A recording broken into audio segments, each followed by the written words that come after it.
ایسا بھی ہوتا ہے کہ خدا ہمیں پھولوں سے بھرا ٹوکرا عطا کرنے کے موڈ میں ہوتا ہے اور ہم صرف ایک پھول کی ضد لگا کر بیٹھے ہوتے ہیں۔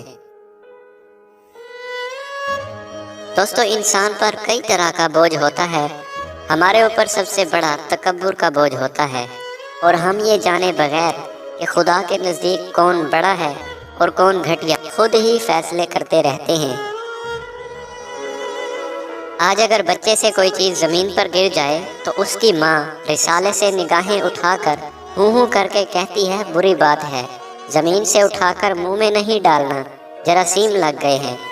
ہمارے ہاتھ سے اگر شاہی ٹکڑا چھوٹ کر کچے فرش پر گر جاتا اور ہم اسے اٹھا کر کھانے لگتے تھے تو اماں دور سے جوتی اٹھا کر کہتی تھیں، نہ شکرے ندیدے، پہلے چوم کر اور پھر ماتھے کو لگا کر کھاؤ، رزق کی بے حرمتی کی تو جان نکال دوں گی۔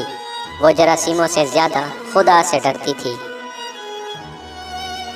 دوستو، کوشش کرو جس چیز کے لیے تم خود ترس رہے ہو کوئی دوسرا آپ کی وجہ سے نہ ترسے، پھر چاہے وہ رشتے ہوں، خوشیاں ہوں یا سکون ہو۔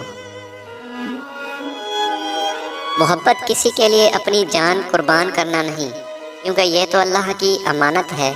محبت تو کسی کی رضا اور خوشی کے لیے اپنی رضا اور خوشی کو قربان کرنے کا نام ہے۔ مجھے بہت جستجو تھی کہ عشق مجازی اور عشق حقیقی کا فرق جان سکوں۔ ایک دن ابا جی نے بتایا کہ اشفاق اپنی انا کو کسی ایک شخص کے سامنے ختم کرنے کا نام عشق مجازی ہے، اور اپنی انا کو سب کے سامنے ختم کرنے کا نام عشق حقیقی ہے۔ جب آپ نہ خوش ہوتے ہیں، ناراض اور ناساز ہوتے ہیں تو ہر شے دھندلی پڑ جاتی ہے، نہ باہر کا حسن نظر آتا ہے نہ اندر کا، آوازیں مدھم پڑ جاتی ہیں، خوشبوئیں ماند ہو جاتی ہیں۔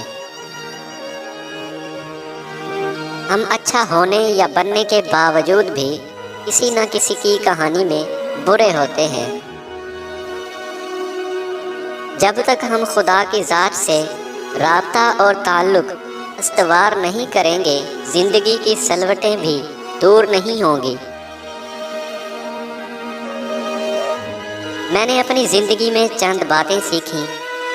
ماں باپ کے علاوہ کوئی وفادار نہیں، عزت صرف پیسے کی ہے، انسان کی نہیں، غریب کا کوئی دوست نہیں بنتا۔